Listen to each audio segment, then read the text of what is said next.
हाँ, तो क्या भगवान शंकर नहीं जानते थे कहाँ स्वार्थ है कहाँ निस्वार्थ है? सब पता था भगवान शिव। कह दिया भगवान शिव जी ने पार्वती जी से, अरे बोले कथा जो सकला अलोक हितकारी और सोई पूछना चाहा और सयला कुमारी। ये जो सारे लोगों का हित करने वाली कथा है, कल्याण करने वाली कथा है, वह पार्वती जी कथा पूछ रहे हैं, अपना नहीं सारे लोग का कल्याण जिसमें हो जाए, इसमें परमार्थ है। तो भगवान शंकर का बड़ा ही अद्भुत चरित्र है।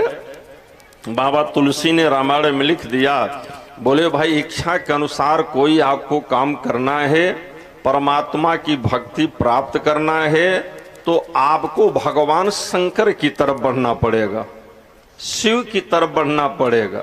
चाहे शिव को जल चढ़ाओ, चाहे शिव को चावल चढ़ाओ, चाहे शिव का पूजा करो, और चाहे भगवान शिव की महिमा को आप श्रवण करिए। हाँ, तो लिख दिया बाबा तुलसी ने, बोले ये क्षेत्र फल बीनो शिवा आराधे अल्लाहीन कोटि अजोग जप साधे आसो तो सतोमा अवढर दानी अवारत हर हो दीना जान जानी यह संवाद जासो आवा रघुपति चरना भगति सोई पावा जेहि पर कृपाना करहि पुरारी असो न पाव मुनि भगति हमारी असो न पाव मुनि भगति हमारी। बोले जप हो जाई शंकर सतनामा तो होई हाँ हृदय तुरत विश्राम। याद रखना, आपके भीतर विश्राम या तो भगवान शिव दे सकते हैं और या तो राम जी की कथा दे सकती है। समझिए आप, क्योंकि दो ही जगह विश्राम शब्द आ रहा है।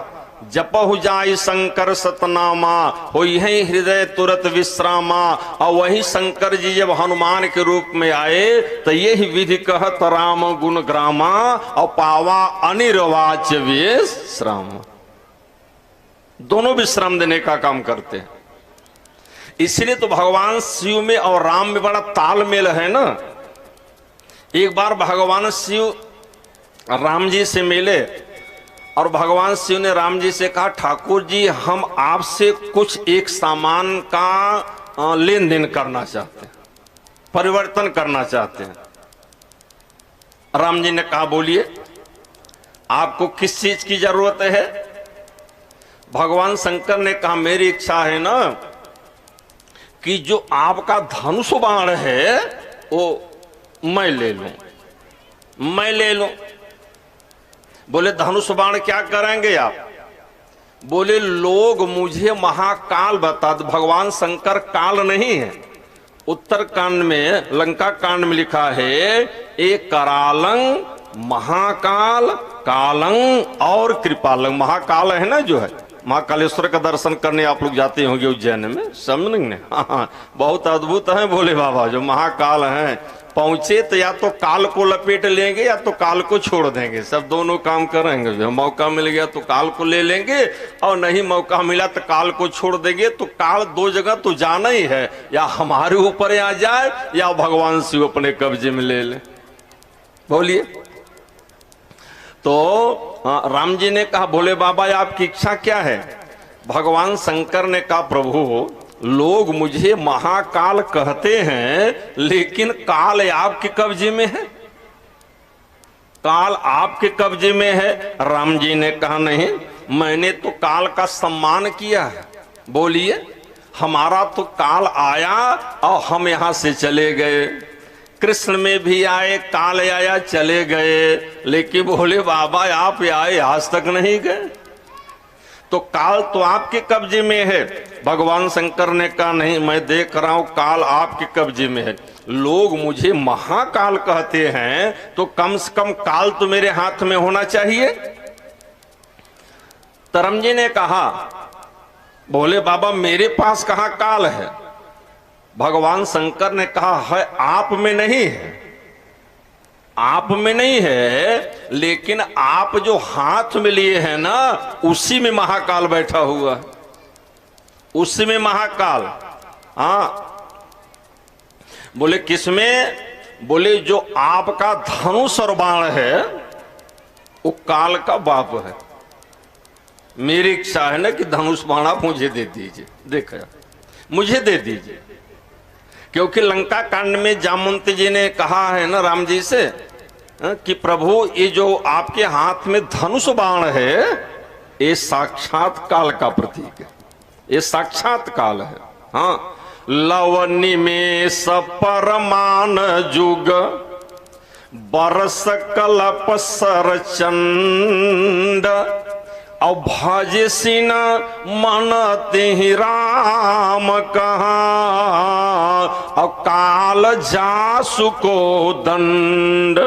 ए प्रभु आपके हाथ में जो धनुष बाण है वो साक्षात काल है। तो ऐसा करिए ना कि वो काल मुझे दे दीजिए। राम जी ने कहा दे दूंगा, लेकिन हमारे 3 दुश्मन हैं, ये भी आप समझ लीजिए। मेरे 3 दुश्मन हैं। हाँ। पहला दुश्मन राम जी का गुरुदेव के साथ चले तब मिला, दूसरा दुश्मन शादी करके आए तब मिला, और तीसरा दुश्मन पत्नी को लेकर के घूमने गए तब मिला। बोलिए मिला कि नहीं? 3 दुश्मन। हाँ। कौन कौन? काम, क्रोध, लोभ। ये आपके मित्र नहीं है, ये आपके दुश्मन है। काम भी आपका दुश्मन है साहब, और क्रोध ये भी आपका दुश्मन है, और लोभ भी आपका दुश्मन है। तो दुश्मन से तो आपका अनहित तो होगा ना, हित तो नहीं होगा ना, अनहित तो होगा ना। तो देखें आप 3 दुश्मन राम जी के हैं, काम, क्रोध, लोभ। जैसे रामायण में मंथना लोभ है, ये राम जी की दुश्मन है। रामायण में ताड़ुका क्रोध है, ये भी राम जी की दुश्मन है। हाँ। और रामायण में सुपर्णखा काम है, और ये भी राम जी का दुश्मन है। तो बोले भोले बाबा जो मेरे 3 दुश्मन हैं, जब हम काल को हैंडओवर कर देंगे तो कब्जे में कैसे लेंगे? भगवान शंकर बोले एक सामान आपको दूंगा ना, आपसे लूंगा और अपना आपको दे दूंगा। बोले मुझे क्या देंगे? बोले मैं आपका धनुष बाण लूंगा और उसके बदले में हम अपना त्रिशूल आपको दे देंगे। त्रिशूल। हाँ, त्रिशूल यानी तीनों प्रकार के शूल को मिटाने की क्षमता मेरे त्रिशूल में है। मैं सोच रहा त्रिशूल आप ले लीजिए और धनुष बाण मुझे दे दीजिए। चेंजिंग हो गया कि नहीं? आप सोचेंगे कैसे? यह जो मैं चंदन लगाया हूं ना, ये भगवान शंकर का त्रिशूल है, समझिए आप। अब देखिए जैसे 100 लोग हैं ना, तो वो चंदन ऐसे लगाते, ऐसे है, और उसी में कैसे मारते, ये हो गया धनुष बाण। ऐसे खींचते हैं ना, ये हो गया धनुष बाण और ये हो गया, ये त्रिशूल हो गया जो है। राम जी ने कहा बड़ी अच्छी बात है, आप धनुष बाण ले लीजिए, अपने मस्तक में धारण करिए और अपना त्रिशूल दे दीजिए, उसको मैं अपने मस्तक में धारण करूंगा, अपने मस्तक में धारण करूंगा। इसलिए तो बाबा तुलसीदास जी ने देखा कि दोनों ने आपस में परिवर्तन कर लिया, दोनों का समर्थन है। हाँ, शंकर जी का राम जी का कथन है, जब तक शंकर जी कृपा नहीं करेंगे तब तक मेरी भक्ति प्राप्त नहीं होगी। और शंकर जी का कहना है, जब तक राम जी से प्रेम नहीं करोगे शंकर जी तुम्हारे ऊपर कृपा करने वाले। शंकर प्रिय मम द्रोही शिवदास और ते नर पर कलब भरी घोर नरक बास। समझिए, तो तिलक का भी अपने में महत्व है कि नहीं साहब? बोलिए, इतना तगड़ा महत्व है। आप समझिए कि जैसे किसी भी लड़की के मांग में आपने केवल सिंदूर डाल दिया, तिलक हो गया, 100 वर्ष का नाता जुड़ गया कि नहीं? उसमें कुछ है क्या सिंदूर में? बोलिए, कितना पावरफुल है। उसको आपने मांग में डाल दिया, बस से आप जुड़ गए, मांग भर दिया, जुड़ गए, पूरे लाइफ टाइम तक जुड़ गए। तो ये तिलक का महत्व है जो है। आजकल तो लोग तिलक लगाना ही बंद कर दिए, समझ नहीं। हम कहते हैं डायरेक्ट तिलक न लगा सको तो पानी का ही लगा लो, पानी का ही लगा लो जो है, ऐसे कर लो जो है। केवल आपका हाथ तिलक के स्वरूप में पहुंचना चाहिए, वो अपना आकार धारण करके आपके मस्तिष्क और दिमाग को नियंत्रण में रखेगा। ये तिलक की परिभाषा है। अच्छा, दोनों की आपस में चेंजिंग हुई और दोनों का सामंजस्य कितना बढ़िया है ये आप देखिए। हाँ, अब भगवान राम का अवतार तब होगा जब शिव आएंगे, और जब तक शिव नहीं आएंगे तब तक राम जी अवतार लेने वाले नहीं। मैया पार्वती जी ने पूछा भोले बाबा से कि प्रथम सुकारण कहूं विचारे और निर्गुण ब्रह्म सगुण बपो धारे। हाँ, बताइए उसके विषय में। उसके बाद पुण्य प्रभु कहे वो राम अवतारा, तब बाल चरित पुण्य कहे वो उदारा।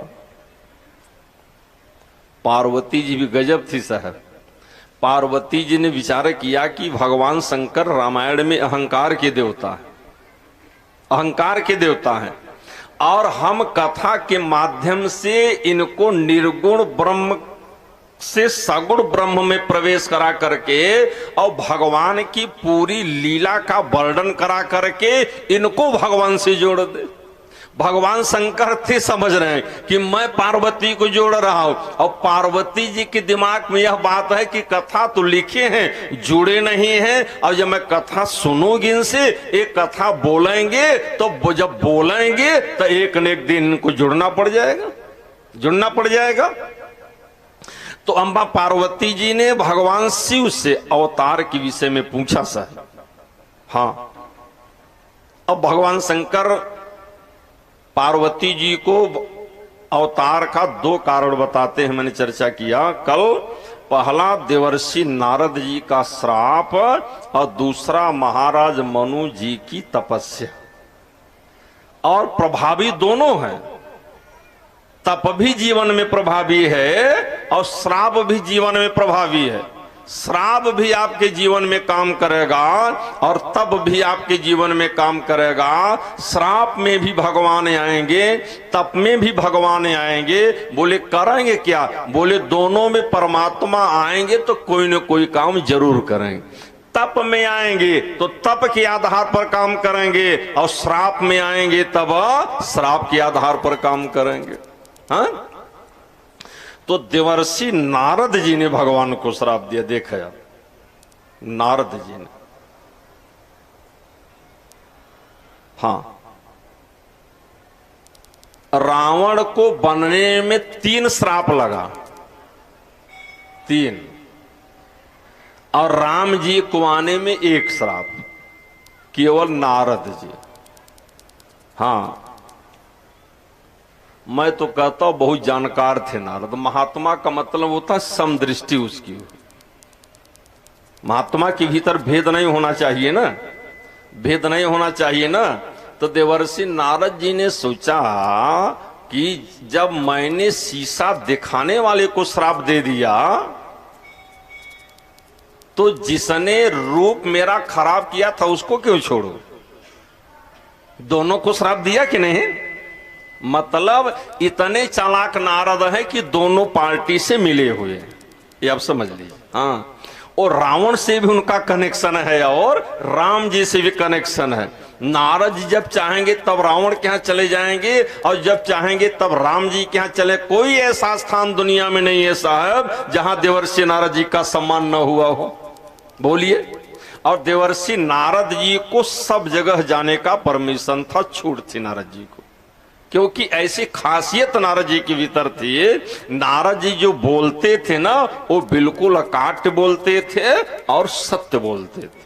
हाँ, इसलिए देवर्षि नारद जी के वाणी का सम्मान सब करते थे, सभी लोग करते थे। तो देवर्षि नारद जी को परमात्मा ने बताया कि भाई आपने जो मुझे गाली दिया, श्राप दिया, आप जाकर के 100 बार भगवान शंकर के नाम का जाप करिए। जपो जाई शंकर सत नामा। कुछ लोग 7 बार कहते हैं, सतनाम कहते हैं, लेकिन भगवान शंकर का जो नाम है नारायण ओम नमः शिवाय 5 है। तो भगवान बता रहे हैं कि आप जाकर के 100 बार नाम जपिए। अब नारद जी नाम जपने के लिए आगे बढ़े साहब। अब भगवान वहां से अंतर ध्यान हो गए। हाँ, पार्वती जी ने कहा भोले बाबा गजब आपके ठाकुर हैं। हाँ, हाँ, माने हम तो सोचती थी कि कथा में आए थे, लेकिन वो तो शादी में भी आ जाते हैं। नारद जी शादी करना चाहे तब दिखाई पड़ गए, और जब वो भगवान शादी करके जाने लगे, नारद गाली देने लगे, तब भगवान आ गए। भगवान शंकर ने कहा दोनों में भगवान है, गारी में भी राम है और भजन में भी राम है। बोलिए, क्या गारी में र नहीं लगा हुआ क्या? उसमें भी तो र है ना। हाँ, तो एक जगह वह मात्रा नुकसान कर रही है और एक जगह वही मात्रा हमारे जीवन में फायदा कर। कौन ऐसा जगह है साहब जिस जगह परमात्मा है जर्रे जर्रे में कण कण में वही तो विद्यमान है ना। यही भगवान शंकर बताना चाहते हैं पार्वती, उनके जो जन्म का कारण है ना, मैं गारंटी से नहीं बता सकता कि इनका अवतार इसके लिए हो। राम जन्म कर हेतु अनेका और परम विचित्र एकते एका। एक कारण और आपको बता दूं, समझिए जरा सा। हाँ, अभी भगवान का अवतार हुआ नहीं, पुराणों में कथा है, रामायण में पुराणों में है। हाँ, एक बार की घटना है, देखा आप। एक बार की घटना है कि श्रवण कुमार अपने माता पिता को तीर्थ कराने ले जा रहे थे। तो कथा सुने होंगे। हाँ, तीर्थ कराने ले जा रहे थे। यही तो बेटे का धर्म है ना। हाँ, कि जब बेटा लायक हो जाए तो माता पिता को धर्म की तरफ जोड़े, तीर्थ व्रत करावे। हाँ, यही बेटे का धर्म है, क्योंकि 3 ऋण है। हाँ, माता का ऋण है, पिता का ऋण है, गुरु का ऋण है। तीनों ऋण से उत्तीर्ण होना है ना। तो पहले के जमाने में साहब साधन इतना नहीं था, विज्ञान आगे नहीं था जो है। तो पहले तो लोग शादी में पालकी से जाते थे ना। कुछ लोग होंगे बुढ़े जो पहले शादी हो गई होगी, पहले कार और नहीं थे, कहाँ में जाते थे? पालकी में जाते थे। हाँ, और आजकल कहाँ में जाते हैं? शनिचर में जाते हैं। शनिदेव भगवान की खुद खोपड़ी खराब है, समझे कि नहीं। पहले लोग पालकी में जाते थे, माताएं चावल फेंकती थी तो दूल्हा के सिर पर पड़ता था। अब लोहे की गाड़ी में जा रहे हैं, अक्षत फेंक रहे हैं तो वो गाड़ी पर गिर रहा है, और गाड़ी में शनि देव बैठे हुए हैं। शनि देव ने घोषणा किया, प्यारी चिंता मत करो, गाड़ी के साथ है तुम्हारे पास मैं वापस आ रहा हूं।